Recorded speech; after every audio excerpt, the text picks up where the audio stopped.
Released exclusively in Japan in 1992, Pizza Pop belongs to that elusive category of so-called hidden gems, obscure titles often surrounded by mystery, hype, and overblown speculation. Despite its unmistakably Western setting, this platformer developed by Jaleco never made it out of Japan, likely hampered by a relatively late release and an overcrowded launch window. 30 years later, that injustice has finally been corrected. Thanks to the efforts of French studio Broke Studio, the game is now getting a brand new physical release, in partnership with publisher Omake Books and Japanese rights holder City Connection. Not only has Pizza Pop been officially localized into English, but it's also getting a physical edition for the good old NES. More importantly, in my view, this reissue comes with several technical improvements implemented by the French game programmer Upsilandre. But before diving into the game itself, let's take a quick look at the packaging. Gone is the quirky pizza box packaging of the Japanese edition. This new version sticks to the classic NES box format.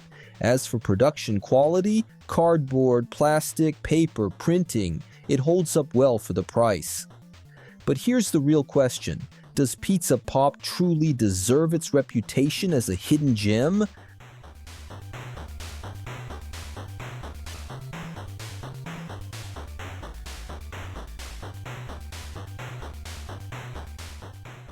The plot of Pizza Pop is a textbook example of old-school games.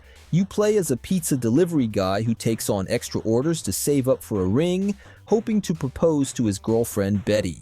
His rival and co-worker Nick is determined to sabotage his deliveries, which are destined for 5 different clients. That said, Pizza Pop features an aesthetic that plays a big part in its appeal. It skillfully blends the visual language of 1950s to 60s American comic books with the bold, pop-infused style of 1980s Japanese design. The character sprites, reminiscent of old cartoons with their exaggerated proportions, show real attention to detail, especially in the facial expressions, which are surprisingly expressive for the NES's limited resolution. The backgrounds follow a naive but charming visual style with a solid amount of detail. The use of the NES's color palette also deserves praise. Bright, contrasting tones make for clear and readable action.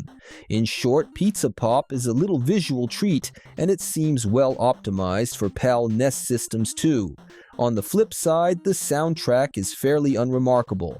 The kind of background tunes that don't leave a lasting impression, but at least don't clash with the game's atmosphere. Occasionally, you might think you hear a melody or sound effect lifted from Castlevania or elsewhere, but that may just be my imagination playing tricks on me. That said, credit where it's due. The soundtrack includes a surprising number of original compositions. As far as I can tell, every level and every boss has its own theme, along with separate tunes for result screens and level transitions. Clear sign of care and effort. If I had to sum up the game design of Pizza Pop, in a few words, I'd say it's made up primarily of classic action platformer sequences, occasionally broken up by mini-games that involve chases or obstacle dodging, evoking titles like Donkey Kong or Battletoads.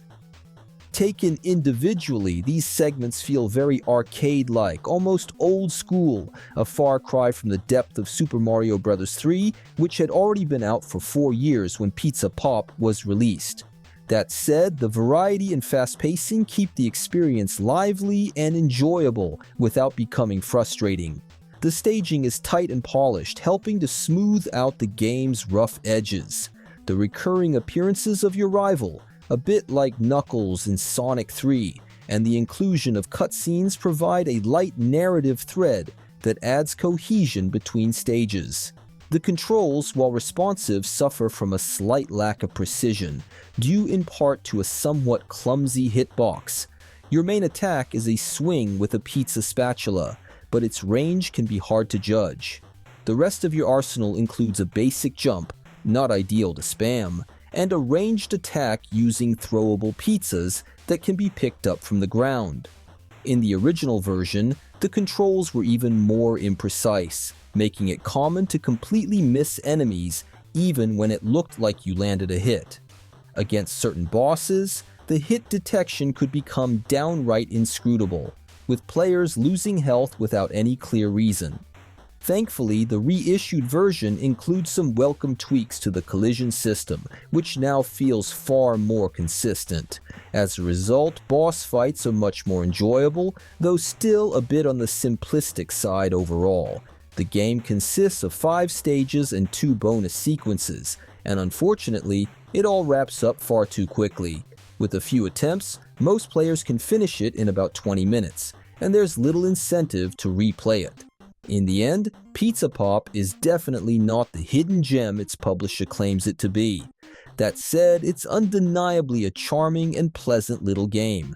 Clumsy and dispensable, sure, but with a personality all its own.